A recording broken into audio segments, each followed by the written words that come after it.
Now let's ready ourselves to listen to the message this morning to be delivered by our pastor, Pastor Noel Espinosa, with the title, The Lord's Army, Whose Side, based from Joshua 5, verses 13 to 15. And I'll give you the messenger of God's word, Pastor Noel Espinosa. It's Friday, the world in general and the US in particular remember the 19th anniversary of what has come to be called 9/11. It was the most daring attack by terrorists on American soil using planes to crash on select sites. A few days later after that, President George W. Bush would address the joint session of Congress, and there he would declare these words: "You are either for us or you are against us." And he explained that if any nation is deemed to be not for the United States in its fight against terror, he would consider it a legitimate target for attack. That came later to be known as the Bush Doctrine. Now, we may understand the statement of the president then because there was palpable anger as a result of such a tragic event. And not only that, it is very human to ask, whose side are you?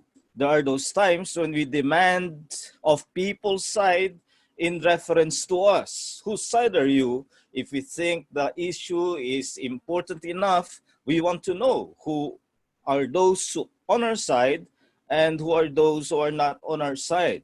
But whatever the legitimacy of that may be in important times for people to make a decision, whether on your side or not on your side, I say we can never do that of God. Yet it happens many times.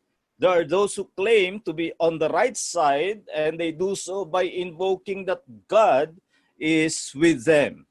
It can happen even to believers. We tend to make our position the reference point for others, and we draw the line between those on our side, and of course we say they are on the right side, and those who are not on our side, and they are on the wrong side. Well, something like this happened to one of our Old Testament heroes, and that's Joshua, no less. But he was duly corrected.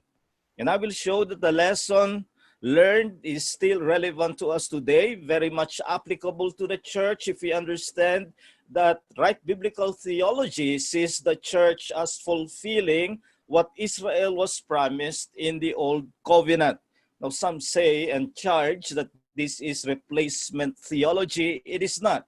It is fulfillment theology.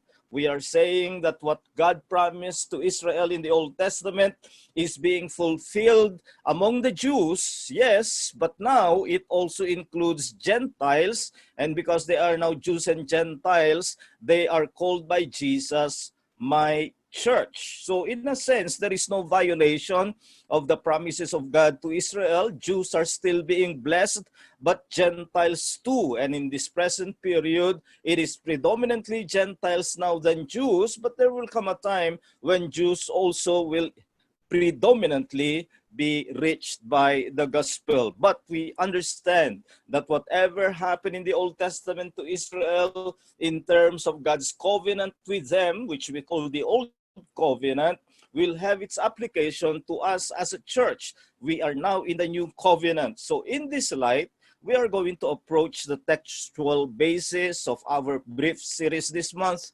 which I hope will prove profitable to us individually as well as corporately as a church. I would invite you to turn your Bibles with me to the book of Joshua, chapter 5.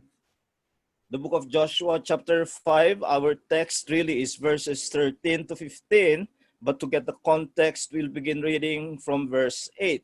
Joshua, chapter 5, verses 8 to 15.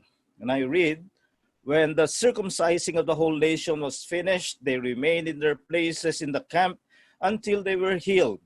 And the Lord said to Joshua, 'Today I have rolled away the reproach of Egypt from you.' And so the name of that place is called Gilgal to this day. While the people of Israel were encamped at Gilgal, They kept the Passover on the 14th day of the month in the evening of the plains of Jericho.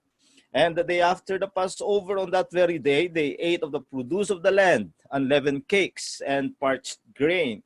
And the manna ceased the day after they ate of the produce of the land, and there was no longer manna from the people for the people of Israel, but they ate of the fruit of the land of Canaan that year. Now, verse 13, when Joshua was by Jericho, he lifted up his eyes and looked, and behold, a man was standing before him with his drawn sword in his hand. And Joshua went to him and said to him, are you for us or for our adversaries? And he said, no, but I am the commander of the army of the Lord, now I have come. And Joshua fell on his face to the earth and worshipped and said to him, what does my Lord say to his servant?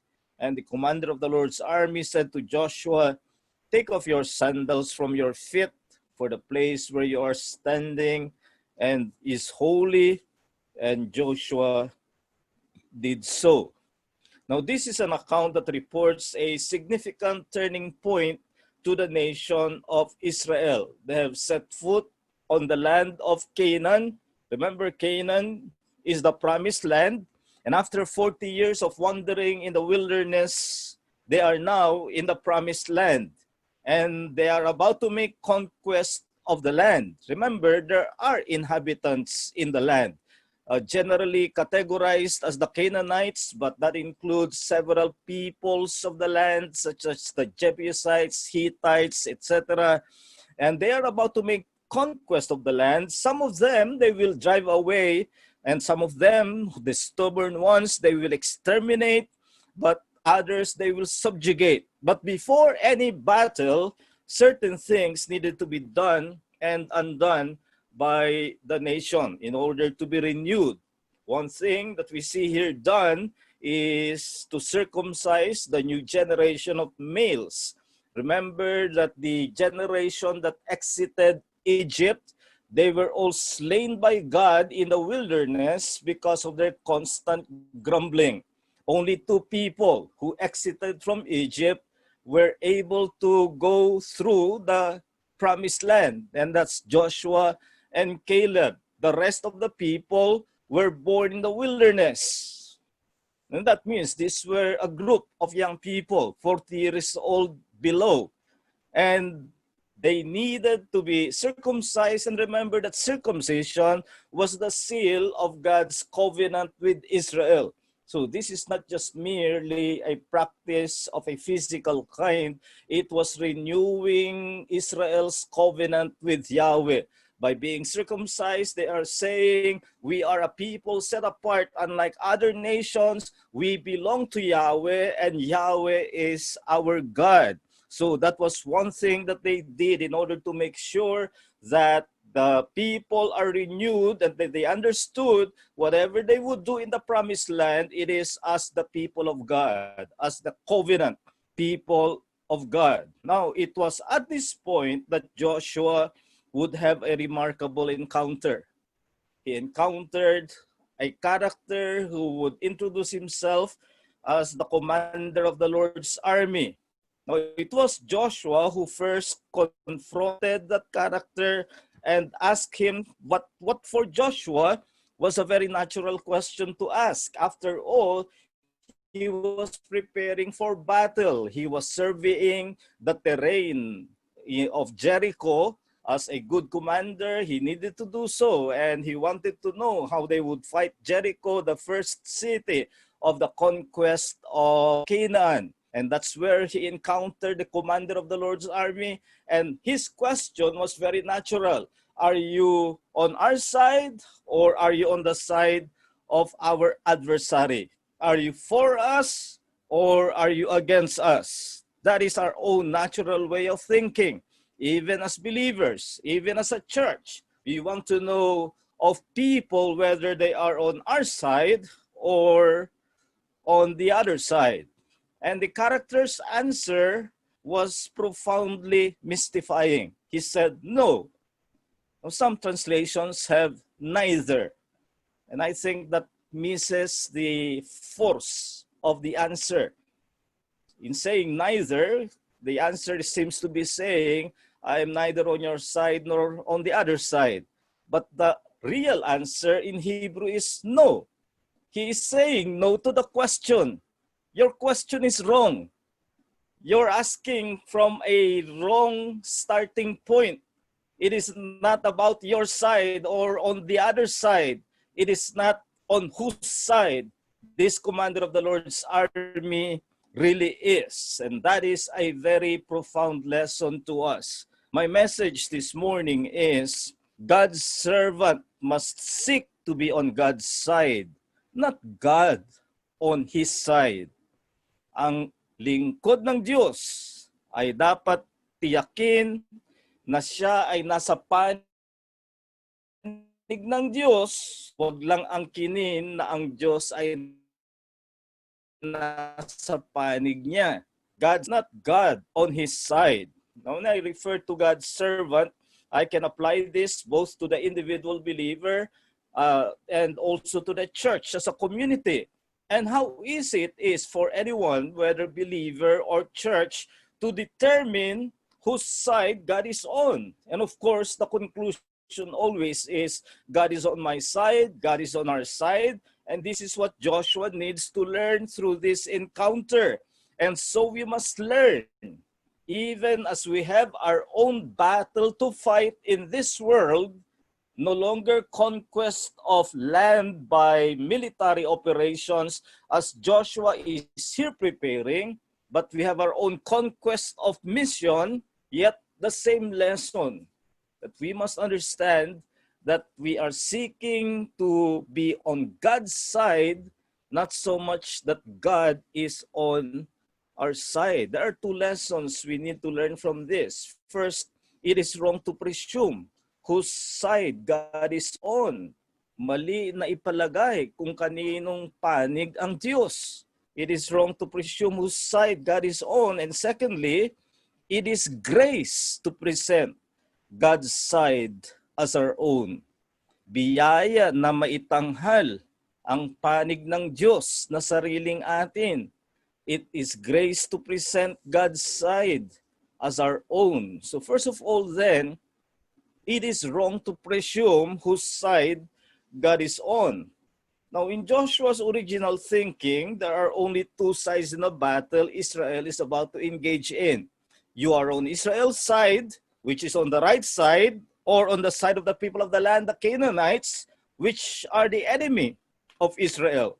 And Joshua is making a big presumption since they are Israel, and therefore the chosen nation of God, God must be on their side, and he is forgetting something that is of crucial importance, something that he should have learned from Moses. After all, the 5 books of Moses were available to him. God in his sovereignty and holiness is not under any compulsion to be on the side of sinners. Ang Diyos sa kanyang pagkasoberano at kabanalan ay hindi mapipilit na pumanig sa kanino mang makasalanan. God, in his sovereignty and holiness, is not under any compulsion to be on the side of sinners. Now, I cite here 2 attributes of God. His sovereignty means that his will is free. He does as he pleases. Pag sinabi mong soberano ang Diyos, malaya ang kalooban niya, maaari niyang gawin ang gusto niya, ang niloloob niya. This is what sets Yahweh apart from the rest of the gods of the nations, including the gods of the Canaanites. And Joshua, as I've said, would have been in possession of the first 5 books of Moses, which we now call the Pentateuch. And there in the Pentateuch of Moses are clear words of God's sovereign choice of Israel, that he chose Israel not because of any compulsion, but by free choice of his will. Listen to Deuteronomy 7:6 and following. The Lord your God has chosen you to be a people for his treasured possession out of all the peoples who are on the face of the earth. It was not because you were more in number than any other people, that the Lord set his love on you and chose you, for you were the fewest of all peoples, but it is because the Lord loves you and is keeping the oath that he swore to your fathers. So there you see, Israel is a nation set apart from the rest of the nations of the world because of God's sovereign choice. There was nothing in Israel by herself considered that compelled God to choose her as his people. If God were compelled by the pomp and power of a nation, Egypt would be the choice. But no, he chose this people which he described as the least in number. And why did he do it? Because he chose to set his love upon them. There was nothing in Israel by itself considered. And this is still true today. Whether it is the individual believer thinking of his salvation, or the church thinking of being a church representing the Lord Jesus Christ, it is only by God's sovereign choice. Election is what we call it. But the point is that it is never anything in us that compelled God. And anything, any view that thinks of God compelled to give us favor because of your good works, because of your morality, because of your religion, because of your belonging to a group or whatever piety you think you have, you are under delusion. It is sheer grace, and your understanding of grace is impoverished unless it is rooted in the free choice of God. There is an echo of Deuteronomy in the New Testament, and that is in 1 Corinthians 1:27 and following, where Paul says, God chose what is foolish in the world to shame the wise. God chose what is weak in the world to shame the strong. God chose what is low and despised in the world, even things that are not, to bring to nothing things that are, so that no human being might boast in the presence of God. So there's your understanding of salvation rooted in grace. But grace is impoverished unless you root it in the sovereign election of God. And there are those who will say, I believe in salvation by grace, and all that they mean by that is, I am not one who believes in salvation by works, so salvation by grace, but they do not understand grace to mean not just out of works of man, but that grace means God sovereignly chose. That's why there's no compulsion. I also cited holiness as not compelling God to be on the side of sinners. Because God is holy, no sinner has any compelling claim on God. Dahil banal ang Diyos, walang sino mang makasalanan ang makapagpipilit na pumanig sa Kanya ang Diyos. You do not know God until you come to grips with His holiness, that He is pure, that He is morally perfect. And when you come to grips with that reality, sometimes through His commandments, sometimes through clear revelation of God's word, and when you come to grips with His holiness, the reaction is always the same in all of biblical history.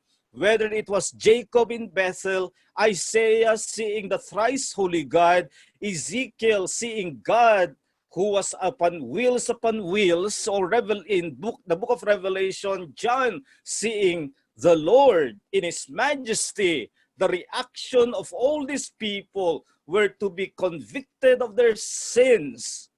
Sinfulness is the consciousness that grips a man who comes to grips with the holiness of God. Why, even the archangels who were singing, Holy, holy, holy, the Lord God Almighty, What are we told? They were covering their faces with their wings. They were so gripped by the holiness of God. That's what it means. And these people now who say they get close to God and they dance around like God is a cool partner has no knowledge of the true holiness of God. But when you get to know the holiness of God, you will know your sinfulness. And there you will know that there is no compelling claim at all you have on God. Because we are sinful, we cannot put God on our side as something of a necessity. Many think in terms of what right they have to claim from God rather than God's rights upon us. And when we think biblically, we will see how wrong it is to presume that God is on our side as a right. No, God is free. God is not helplessly attracted to sinners. God does his free decision, and he will do what his sovereign choice has pleased him to do, and he will do so in a way that is consistent with his holiness. We all heard the news how the American GI Pemberton, the murderer of a transgender, was granted by President Duterte absolute pardon. I personally disagree, and it is hard to believe that there is no political dealing behind all this. But whatever, you put yourself on the side of Pemberton, and he has no right. He has no claim. And if pardon came to him, it is out of the absolute power of the president that at least he was right in saying cannot be questioned according to the Constitution. Well, how much more of sinners? If God should pardon us, if God should forgive us, it is not of any right. It is not of any compulsion. So it is wrong to assume, and that was what was behind the question of Joshua, you're either for us or for our adversary, and the character, the commander of the Lord's army simply said, no, your question is wrong. And my challenge to you is beware of invoking God without the clear of his word. Let me be clear. I am not saying that it is never correct to claim that God is on our side. Remember, just a few weeks ago, I preached from Psalm 124. If the Lord had not been on our side, let Israel now say, if the Lord had not been on our side. So God can be on our side only because we are on his side. The reference point is not us. The reference point is God. So I'm not saying that it is not right to invoke that something is according to the will of God. In the time of Joshua, they had the books of Moses, which is called the Torah. They also had prophets. But for us now, we no longer have direct revelation by prophets. What we have are the complete scriptures. And to claim that something is God's will, you must be able to show from his word. We must be able to read it in the word of God, rightly understood, rightly applied.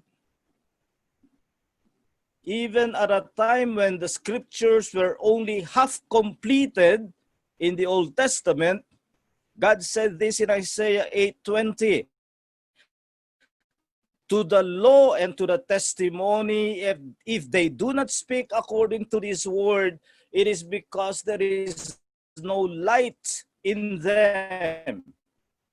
And he is saying this to people who were consulting the dead and God said, no, it should be to the law and to the testimony. If that was the case then, all the more now that we have the complete scripture. Some are given to making wild claims because they an inner prompting. They feel an emotional peace and they think God is on their side. If I'm speaking to anyone there, whatever platform you are following this message, you think you have God with you because you are at peace. It is what Jeremiah said in Jeremiah 6:14. They say peace, peace when there is no peace.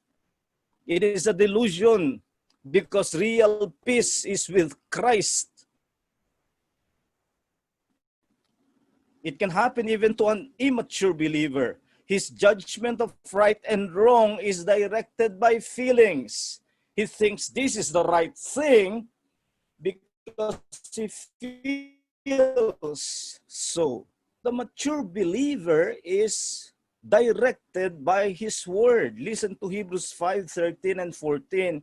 Everyone who lives on milk is unskilled in the word of righteousness, since he is a child, but solid food is for the mature, for those who have their powers of discernment trained by constant practice to distinguish good from evil. So how do they distinguish good from evil? Not feeling, not emotion, but the word of righteousness which has trained them. So a person is in constant opposition to the teaching of scriptures. He will not know God's will, whatever his claim that God is on his side. So I ask you, is there something that you are following as your direction? How do you know it is from God? Do not invoke God just because you're a Christian, because a Christian can be wrong. Do not invoke God just because you are reformed, because a reformed can be wrong. Or even because you're a Reformed Baptist, they can be wrong. The gauge is the warrant of the word. And whatever the word directs us to do, however it feels to us, there is the side of God. Peter Naylor is a historian of particular Baptists of the 18th century onwards. Particular Baptists are those who are now called Reformed Baptists. And he studied their papers, and one particular minutes of a Baptist meeting caught his attention because there the words were used, we will pick up a pin for the Lord. And it was actually talking of defending baptism to be for believers only and by immersion. And they were being attacked by even fellow Christians who reviled them for being so punctilious about the meaning of the word baptizo in Greek. And that's where they put the words in the context. And Peter Naylor wrote a book of history of particular Baptists, and he used those very words as his title, Picking Up a Pin for the Lord.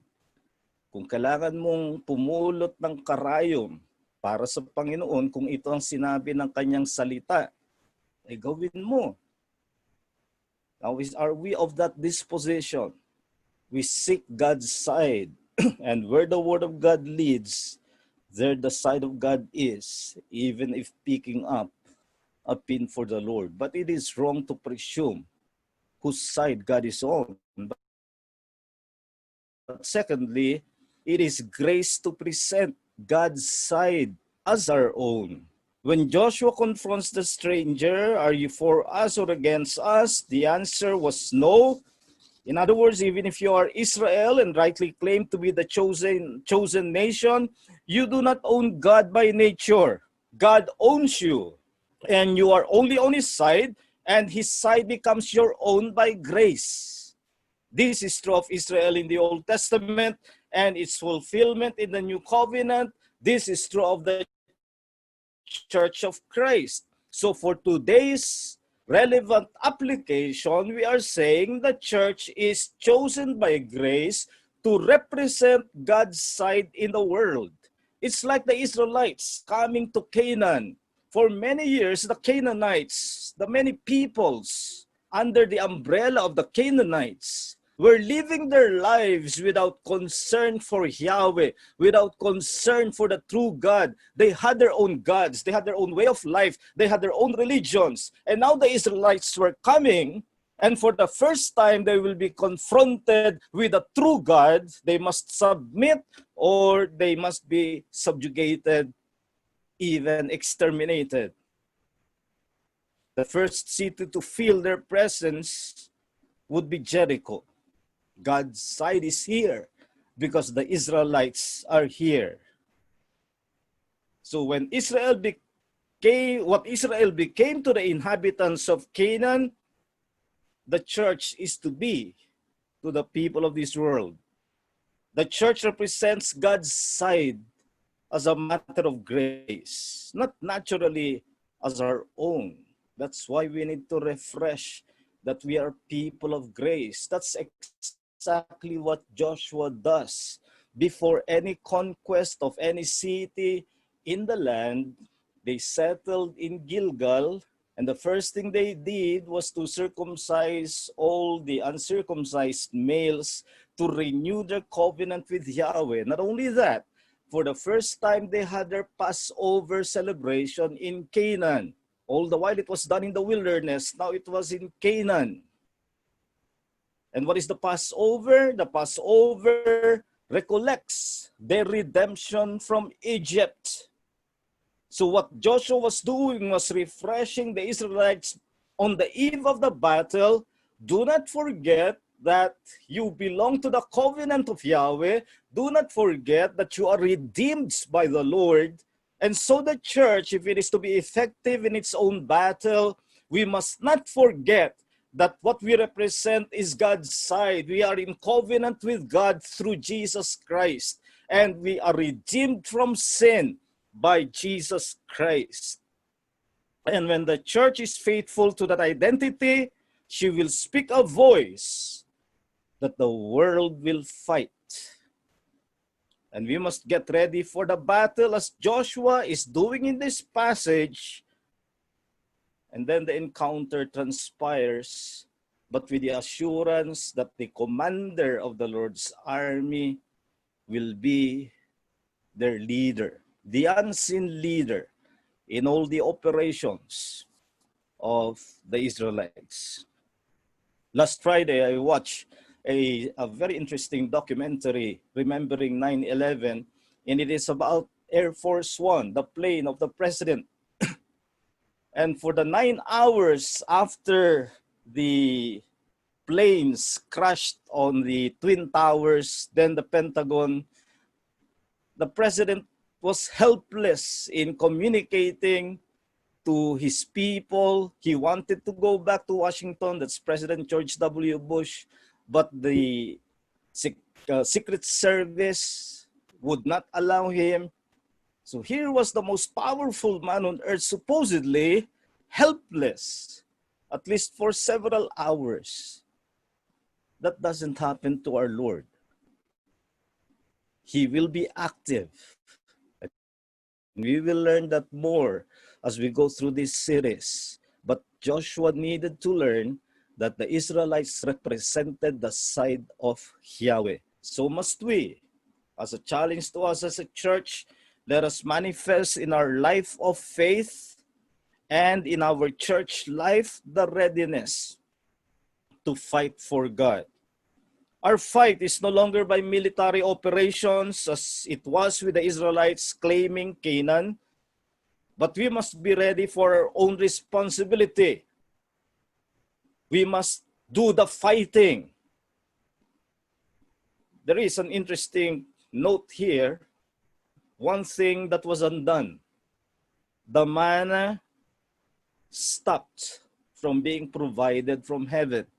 Remember, through the years in the wilderness, God was their provider of the manna. Now that they were in the promised land that they needed to conquer, the manna stopped. They needed to eat their food from the land. That means they should no longer think of God merely as provider. They must now fight for God. Unfortunately, some Christians have not grown from the immaturity of just thinking of God as provider. All they think of God is His provision, but they don't fight for God. They don't fight for God in their witness. They don't fight for God in their testimony. They don't fight for God in their ministry. What is your present battlefield of faith as a Christian? Is it an issue of sin you're doing battle against? Is it an issue of duty, of obedience? Is it an issue of witness to unbelievers about the faith that has saved you? Whatever it is there a battle? Is there a fight? And not just receiving provision. And as a church, the battle lines are clear. We represent the side of God as we let grace prevail over us. And there is a world to conquer, not by the sword and spear, but by the word of God. But it needs a church that is on the side of God. Frances Havergal was one of the most accomplished female Christian hymnists. She wrote a song with an original title of Home Missions because she meant it for the mission that we have with our neighbors, with people we work with. But later on, it was given another title. The title now came to be Who Is on the Lord's Side, because she realized that it speaks more. People who will bear witness to God and represent His side must be on the Lord's side. And so we will not have the same encounter as Joshua had of the commander of the Lord's army. I say we had a better encounter. Our encounter is with the Lord Jesus Christ. But the question still is, are you on the side of the Lord?